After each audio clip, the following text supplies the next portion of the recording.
Bismillahirrahmanirrahim. Assalamualaikum warahmatullahi wabarakatuh. Anak-anak yang Ibu cintai dan Ibu banggakan, pada kesempatan ini mudah-mudahan kita senantiasa diberikan perlindungan oleh Allah Subhanahu wa taala dan mudah-mudahan kita selalu dalam keadaan sehat walafiat. Amin ya Allah ya rabbal alamin. Anak-anak yang Ibu cintai dan Ibu banggakan, beberapa waktu lalu Ibu telah mengumumkan hasil PTS penilaian tengah semester di Classroom, dan di sana sudah terpampang hasil pembelajarannya dan ada pengumuman jika di bawah KKM kalian harus melakukan remedial. Dan Ibu ucapkan selamat kepada para siswa-siswi yang ada di kelasnya yang sudah meraih nilai tertinggi ya. Dari kelas 11 IPA 1 diraih oleh Putri Suningrat dengan memperoleh nilai 96. Kelas 11 IPA 2 diraih oleh Seina dengan meraih nilai 82. Kelas 11 IPA 3 diraih oleh Diki dengan nilai 88. Kelas 11 IPA 4 diraih oleh Ridwan dengan nilai 92. Kelas 11 IPA 5 diraih oleh Bella dengan nilai 96. Kelas 11 IPA 6 diraih oleh Nurul dengan perolehan nilai 96. Dan yang terakhir adalah 11 IPA 7 diraih oleh Nenden dengan meraih nilai 90. Ya, mudah-mudahan yang belum mendapatkan nilai terbaiknya terus belajar ya sampai akhirnya mendapatkan nilai yang sesuai dengan yang diharapkan. Baiklah anak-anakku yang Ibu cintai dan Ibu banggakan, di sini Ibu akan melihat hasil remedial PTS dari kelas 11 IPA 1 yang sudah mengumpulkan 16 orang ya. Di sini banyak yang telat padahal Ibu sudah mengumumkan hari Minggu tanggal 15 Maret tahun 2020. Selanjutnya dari kelas 11 IPA 2, Ibu akan melihat berapa orang yang sudah mengumpulkan remedial. Nah, sudah ada 15 orang yang mengumpulkan remedialnya. Terus di kelas 11 IPA 3 Ibu akan melihat berapa jumlah yang sudah menyampaikan remedial ya. Sudah ada 18 orang yang mengumpulkan. Terus juga di kelas 11 IPA 4 berapa jumlah yang mengumpulkan remedial? Ternyata sudah ada 18 orang. Terus di kelas 11 IPA 5 ya, kita akan lihat di kelas 11 IPA 5 berapa orang. Nah, baru 8 orang. Di kelas 11 IPA 5 baru 8 orang. Di kelas 11 IPA 6, nah berapa kira-kira jumlah? Nah, 13 orang yang sudah mengumpulkan remedial. Dan yang terakhir 11 IPA 7.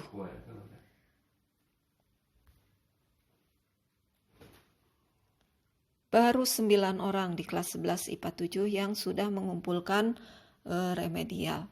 Ya, baiklah anak-anakku yang Ibu cintai dan Ibu banggakan. Mudah-mudahan kalian terus semangat untuk belajar.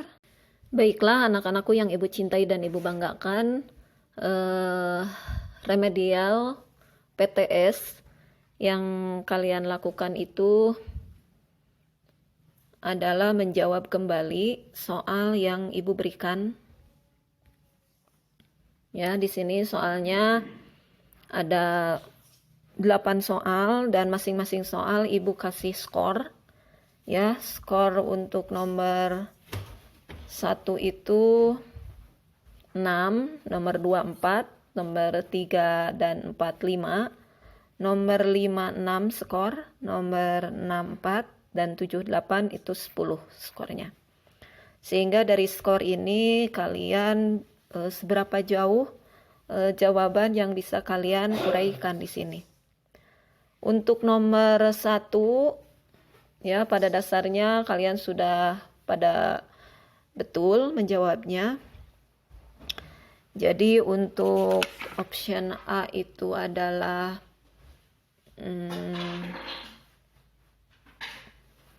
bronkus kanan, untuk soal B trakea, C bronkus kiri, D bronkiolus, E itu adalah ada yang menjawab pleura, ada juga yang menjawab diafragma ya. Jadi yang Ibu harapkan itu sebetulnya diafragma, tapi Ibu betulkan. Dan untuk F itu adalah alveolus. Ya, itu jawaban untuk nomor 1.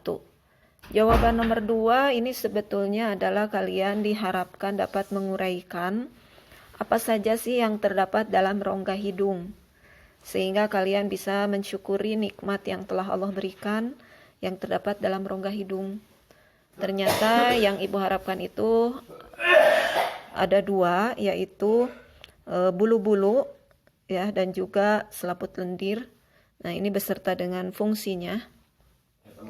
Diharapkan kalian juga bisa menjawab ya. Jadi bulu hidung itu bisa menyaring berbagai macam kotoran. Kalau sedangkan lendir yang ada di dalam rongga hidung itu adalah untuk melekatkan berbagai kotoran dan juga melekatnya berbagai mikroorganisme ya yang bisa merugikan. Nah, itu untuk jawaban nomor 2. Sedangkan nomor 3 di sini kalian diharapkan bisa memilih mana tahapan-tahapan yang termasuk ke dalam pernapasan dada, tetapi pada saat ekspirasi. Kalian harus ingat ekspirasi itu adalah mengeluarkan udara. Sehingga tentu saja tahapan-tahapannya itu mulai dari otot tulang rusuk relaksasi. Nah, dengan adanya otot tulang rusuk relaksasi ini menyebabkan si tulang rusuknya turun. Nah, selanjutnya adalah rongga dada mengempis. Lalu tekanan paru-paru membesar sampai akhirnya udara keluar.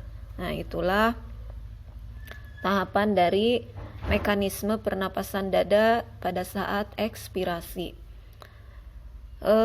Terus nomor 4 itu yang ditanyakan adalah ada sebuah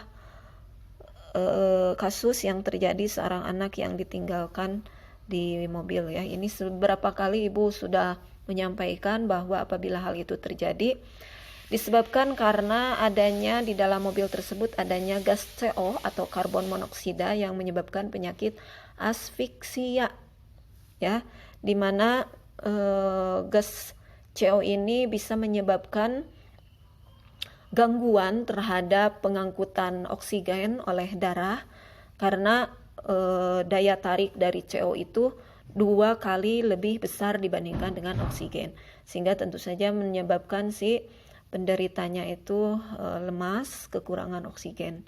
Itu sebetulnya yang diharapkan. Kebanyakan dari kalian itu menjawab asma ya, menjawab ya nggak ada gangguan-gangguannya. Selanjutnya adalah nomor 5. Nah, ini nomor 5 yang ditanyakan adalah organ nefron. Ya, nomor 1 itu seharusnya glomerulus, nomor 2 kapsul Bowman, nomor 3 tubulus contractus proximal, nomor 4 lengkung Henle, nomor 5 tubulus contractus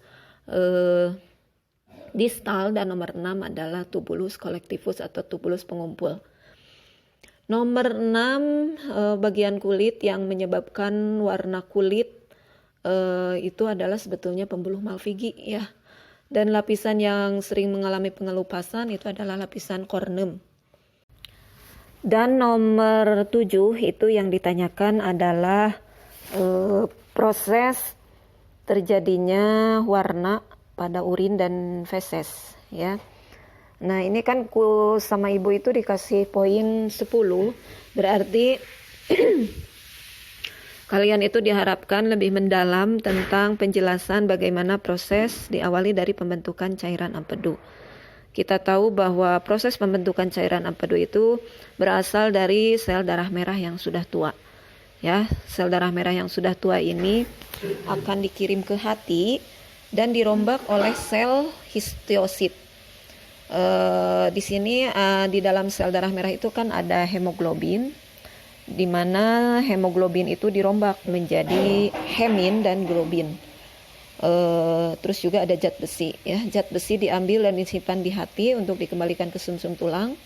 Globin digunakan untuk metabolisme protein atau membentuk hemoglobin baru, sedangkan hemin inilah yang akan diubah menjadi bilirubin dan biliverdin. Bilirubin dan biliverdin itu dikeluarkan ke usus 12 jari dan dioksidasi menjadi urobilin.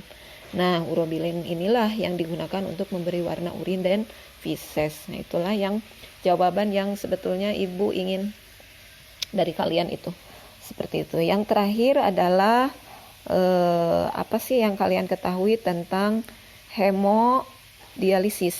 Ya, ini sudah pada betul, yaitu hemodialisis itu berasal dari kata hemo yang artinya darah dan dialisis artinya pemisahan zat-zat terlarut. Hemodialisis ini berarti proses pembersihan darah dari zat-zat sampah melalui proses penyaringan di luar tubuh. Hemodialisis ini menggunakan ginjal buatan berupa mesin dialiser. Ya, jadi ini adalah penanggulangan untuk para penyakit gagal ginjal.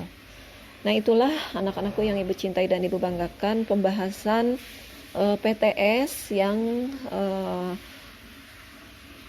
seharusnya kalian bisa lebih baik lagi, ya.